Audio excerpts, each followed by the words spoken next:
What is not a bullet you dodged, but a huge tactical nuke you dodged?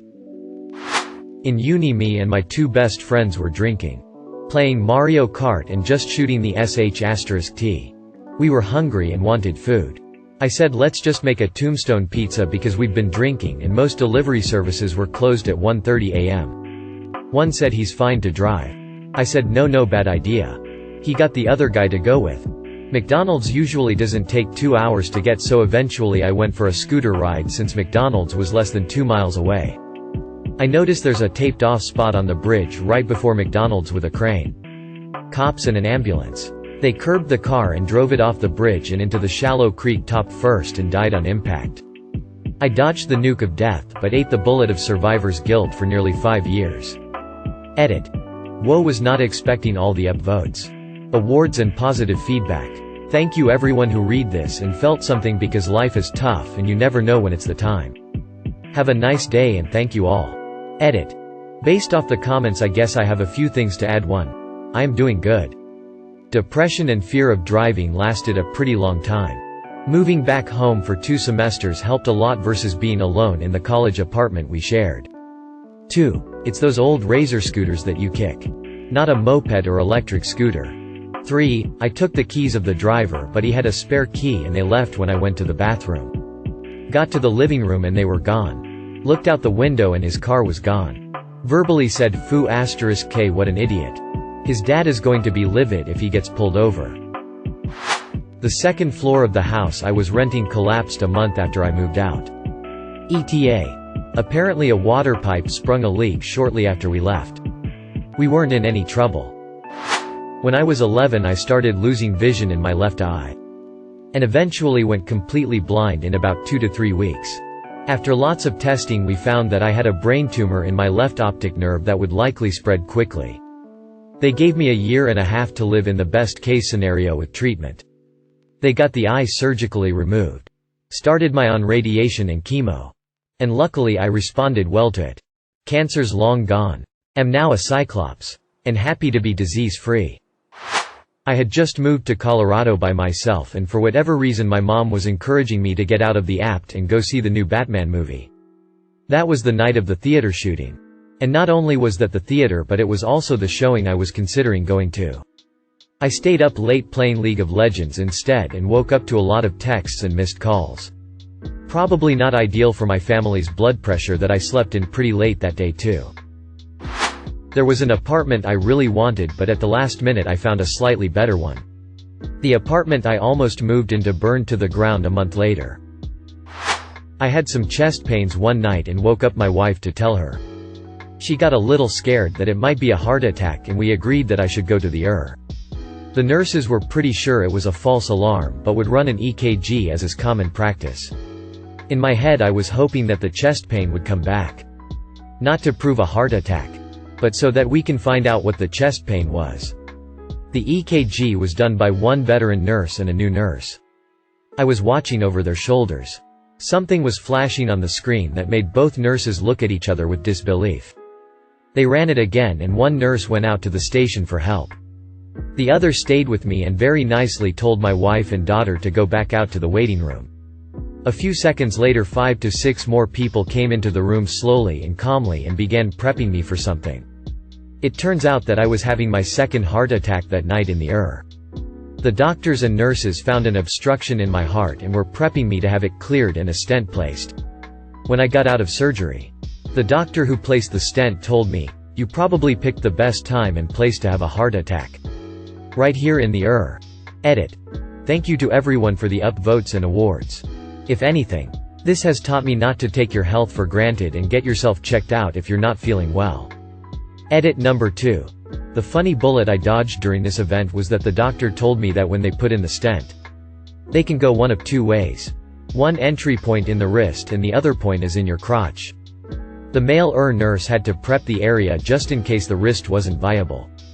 Luckily for me, the wrist entry was successful. I used to own a gym with a partner. I sold my half of the company and took a boring but stable government job about 3 months before the pandemic. When I was 16, I had a good friend whose father was a wealthy businessman of some kind. This is Chicago, and I guess his dad started screwing around with the wrong guy's woman. My friend told me it had something to do with the mob or a mobster's wife. I never knew for sure. But do know that I saw firsthand his dad get threatened, at a tennis court of all places, by two well-dressed clearly Italian men who drove up in a black Cadillac. I was sitting right there with his friend as they talked to him, and it was exactly as I imagined it would be in the movies. My friend said there was a contract on his dad. He actually said it like it was cool. And at the time, I guess I thought it was too. I was invited to go with them on a fishing trip in Lake Michigan that week, my friend, his dad's friend, and I. 2 days before the fishing trip, something happened with a member of my family and we had to go to Cincinnati for a few days. When I returned, I learned my friend's body was found floating in Lake Michigan. He was wearing a life vest. His father's friend, and the boat were never found. Police questioned me about what I knew and who I'd seen talking to his dad. But I think I was lucky that I said I couldn't describe what they looked like and didn't get wildly specific. Either way, the coolest kid I knew, Chris, was dead, and they never found his dad, the dad's friend, or the boat. It was a nice boat on a calm day on Lake Michigan. And something bad happened. Always felt I dodged getting caught up in something I wouldn't have escaped from. On a road trip in college with 4 friends. We stopped halfway for a pit stop because I had explosive diarrhea and was getting more sick by the minute. Friends carried on to Vegas and left me with one of the guys who rented us a car to return home. The friends that carried on got into a rollover. 1 died. 2 will be injured for life. Back in college, ex cheated and got preggo. Blamed it on me. Involved her family and all. I was willing to file a case in court with medical legal as needed. Ex got too pressured as I was talking to her dad about medical tests etc. Out of nowhere she admitted that I wasn't the father and it was some classmate she had a fling with. We went to Thailand in 2003 for Christmas. I spent a number of years there in the early 90s as a kid, and loved it so much that we were gonna do it again the next year. Spend Christmas watching the sun come up on a beach at Phuket again. We had the tickets and everything. But because of some new fallout from an Enron-adjacent scandal, my dad wasn't allowed to leave the country. He wasn't implicated, but was in the C-suite of a credit card company. And all such people were under travel advisory. Anyway, the very hotel we were gonna stay at got 100% wrecked by the tsunami, so I guess we got lucky. Back in 2004. When I was only 20 I was on a road trip with my friend, and her dog, from California to Washington. I was on I-5 North at around 1 a.m. using my cruise control to keep my speed at 75 miles per hour. Speed limit is 70 miles per hour. I'd gotten speeding tickets in that part of Northern California before. I was familiar with this drive because my BF was in LA and I lived in Seattle, so I made that trip a few times a year for a few years. All that is to say, I had learned my lesson and used cruise control to keep myself from speeding. Never going more than 5 over the posted speed limit. So it's pitch black. Early morning. My friend has her seat reclined all the way, taking a nap on the passenger side. Her dog on her chest. I see what I assume to be lights from a cruiser come up behind me. The car slowly pulls alongside me, and matches my speed exactly. I kept my eyes straight ahead, but I knew this person was staring at me. I wasn't panicking though. Not like I had in the past when I'd encountered a cop on I-5. Because I knew I wasn't really speeding. I kept glancing at the speedometer to assure myself I was good. I may have even slowed down a notch or two, to be certain, after what felt like an eternity of this cruiser just keeping pace with me. He finally slows down, swerves in behind me, and puts his lights on. As I'm slowing down and pulling off to the shoulder, I nudge my friend awake and tell her I'm getting pulled over. She asks if I was speeding. She knew my history, and I assured her I was not, and had been using cruise control. I was really starting to shake by this point. Cops make most people nervous, but something just didn't feel right about this stop.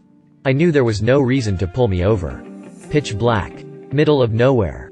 Hadn't seen a gas station or rest area for miles. The guy strolls up to the passenger side of my car as my friend is using the lever to get her seat upright again. When he finally gets to the passenger side window, he looks visibly surprised that I have a passenger. He begins to fumble over his words. Claims that I was going 90 miles per hour. He was so damn flustered he forgot to ask for my license.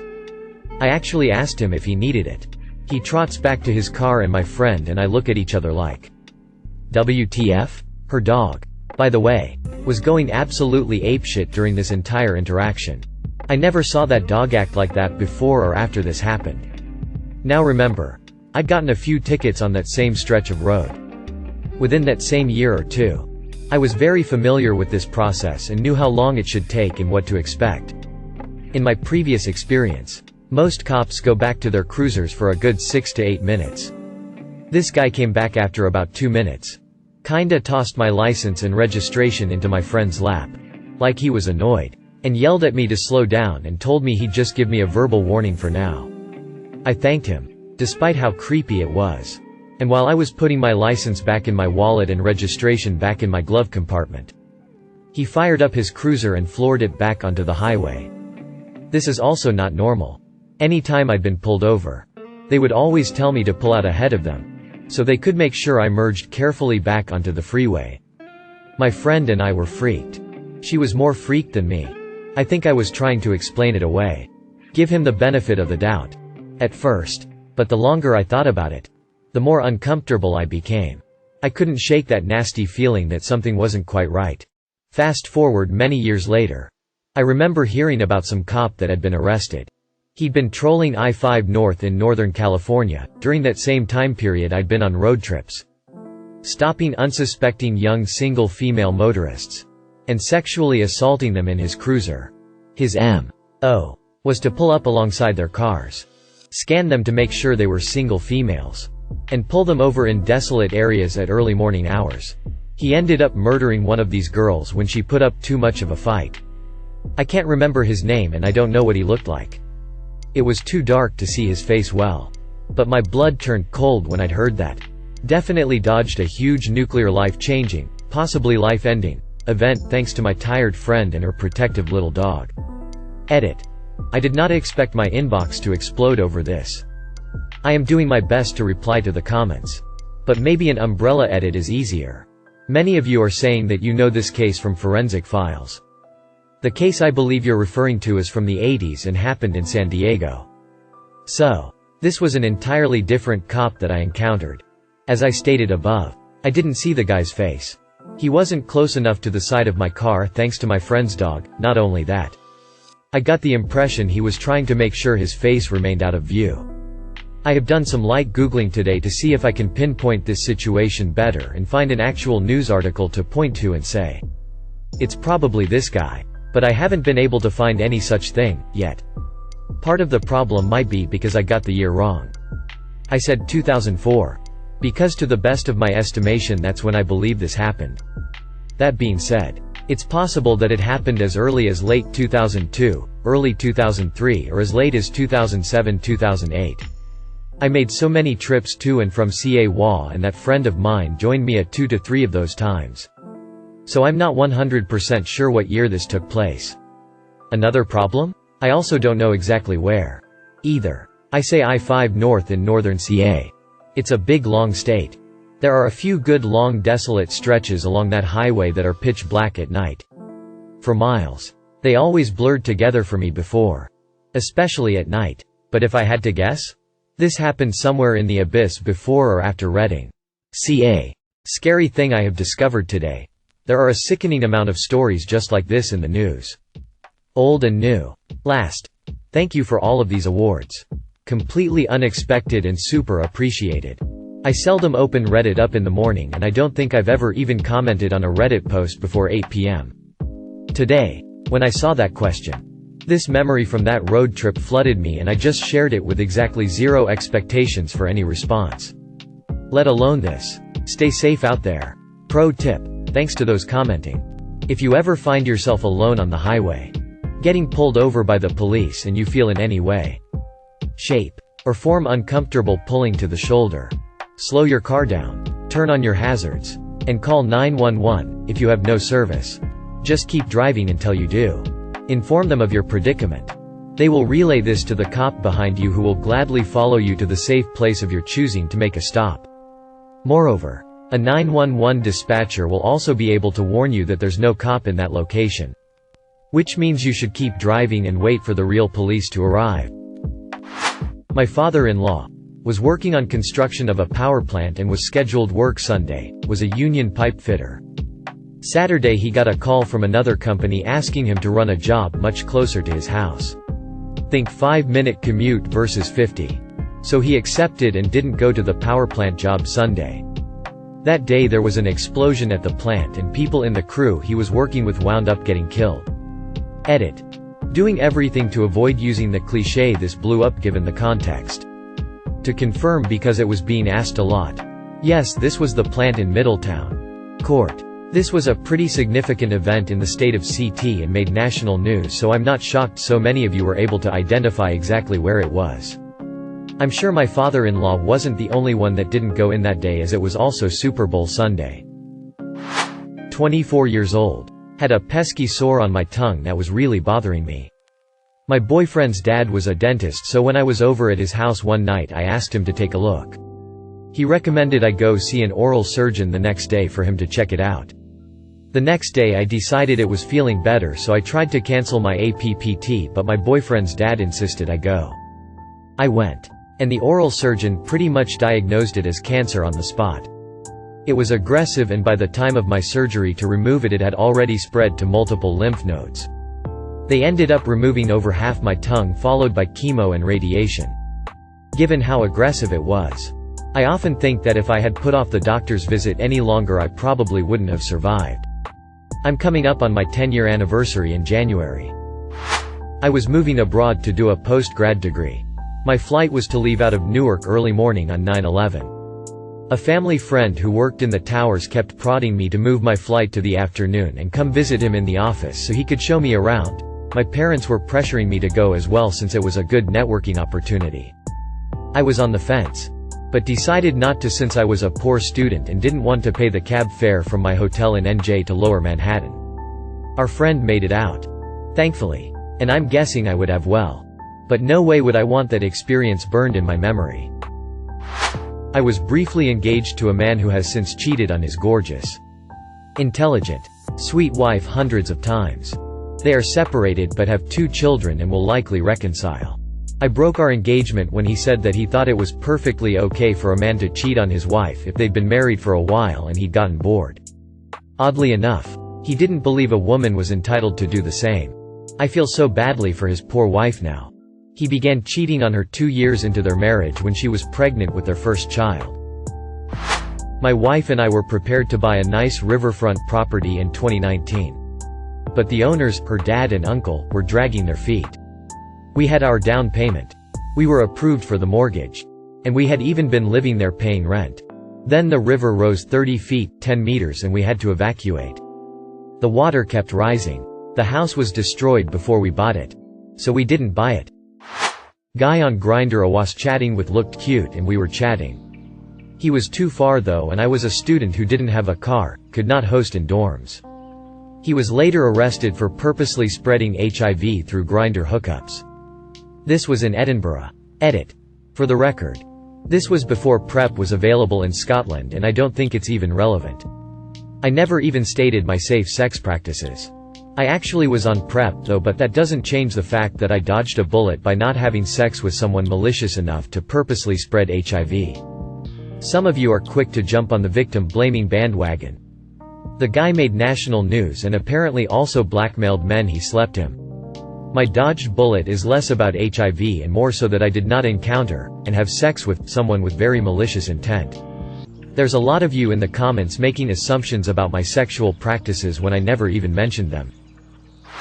Nuke dodge number 1. X had some type of breakdown. I woke up with her standing over me with a butcher knife. She in some sort of catatonic state. I didn't move. I don't think she saw that I was awake. Then she left the room after a while.